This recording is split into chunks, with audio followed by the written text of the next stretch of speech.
rappelle, frère, l'évangile que je vous ai annoncé, que vous avez reçu, dans lequel vous avez persévéré, par lequel vous êtes sauvés, si vous le retenez dans les termes où je vous l'ai annoncé, autrement vous auriez cru en vain.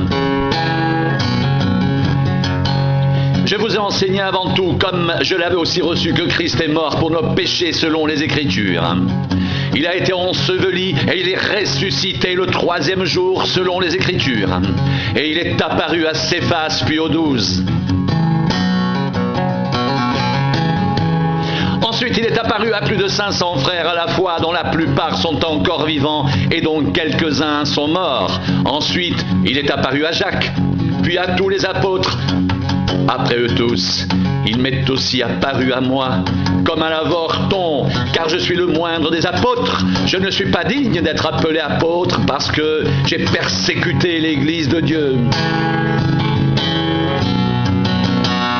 Par la grâce de Dieu, je suis ce que je suis, et sa grâce envers moi n'a pas été vaine.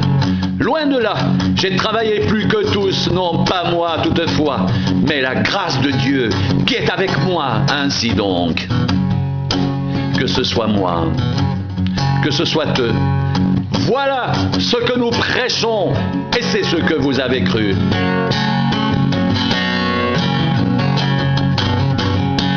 Or, si l'on prêche que Christ est ressuscité des morts, pourquoi quelques-uns parmi vous disent-ils qu'il n'y a point de résurrection des morts? S'il n'y a point de résurrection des morts, Christ non plus n'est pas ressuscité. Et si Christ n'est pas ressuscité, notre prédication est donc vaine, et votre foi aussi est vaine. Il se trouve même que nous sommes de faux témoins à l'égard de Dieu, puisque nous avons témoigné contre Dieu qu'il a ressuscité Christ, tandis qu'il ne l'aurait pas ressuscité si les morts ne ressuscitent point. Car si les morts ne ressuscitent point, Christ non plus n'est pas ressuscité. Et si Christ n'est pas ressuscité, votre foi est vaine. Vous êtes encore dans vos péchés, par conséquent aussi, ceux qui sont morts en Christ sont perdus. Si c'est dans cette vie seulement que nous espérons en Christ, nous sommes les plus malheureux de tous les hommes. Mais maintenant, Christ est ressuscité des morts. Il est les prémices de ceux qui sont morts, car puisque la mort est venue par un homme, c'est aussi par un homme qu'est venue la résurrection des morts. Et comme tous meurent en Adam, de même aussi tous revivront en Christ, mais chacun en son rang, Christ comme prémisse, puis ceux qui appartiennent à Christ lors de son avènement.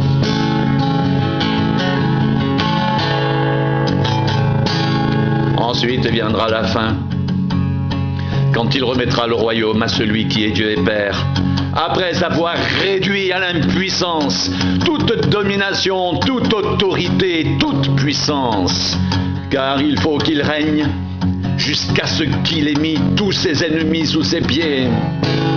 Le dernier ennemi qui sera réduit à l'impuissance, c'est la mort. Dieu, en effet, a tout mis sous ses pieds. Mais lorsqu'il dit que tout lui a été soumis, il est évident que celui qui lui a soumis toutes choses est excepté. Et lorsque toutes choses lui auront été soumises, alors le Fils lui-même sera soumis à celui qui lui a soumis toutes choses, afin que Dieu soit tout en tous.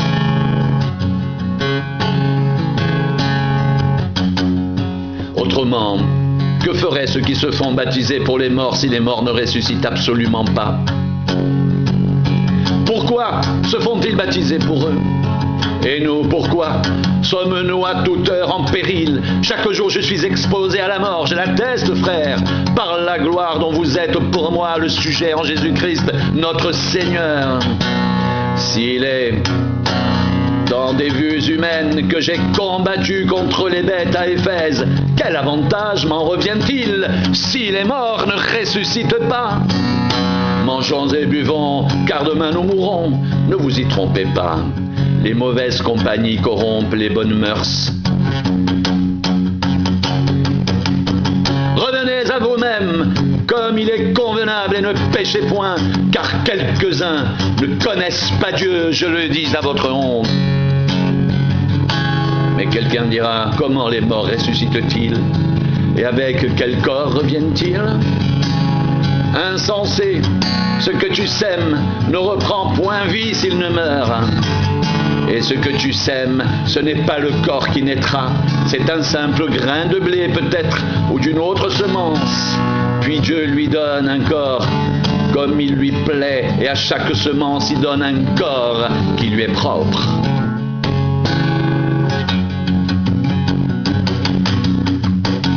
Toute chair n'est pas la même chair, mais autre est la chair des hommes, autre celle des quadrupèdes, autre celle des poissons, autre celle des poissons.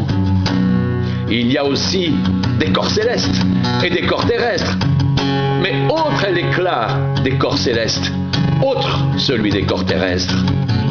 Autre est l'éclat du soleil, autre l'éclat de la lune et autre l'éclat des étoiles. Même une étoile diffère en éclat d'une autre étoile. Ainsi en est-il de la résurrection des morts. Le corps est semé corruptible, il ressuscite incorruptible. Il est semé méprisable, il ressuscite glorieux. Il est semé infirme, il ressuscite plein de force. Il est semé corps naturel, il ressuscite corps spirituel. Et s'il y a un corps naturel, il y a aussi un corps spirituel. C'est pourquoi il est écrit, le premier homme Adam devint une âme vivante.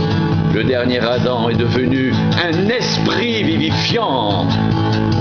Mais ce qui est spirituel n'est pas le premier, c'est ce qui est naturel. Ce qui est spirituel vient ensuite.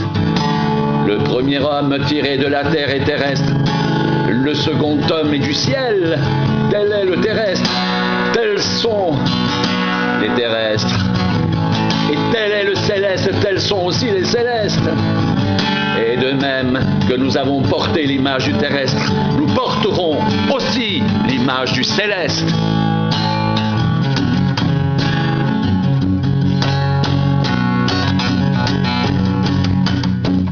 Ce que je dis, frère,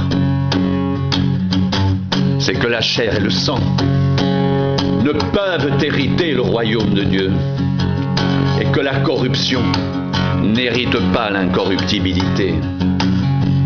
Voici, je vous dis un mystère, nous ne mourrons pas tous, mais tous nous serons changés en un instant, en un clin d'œil à la dernière trompette. La trompette sonnera et les morts ressusciteront incorruptibles et nous serons changés.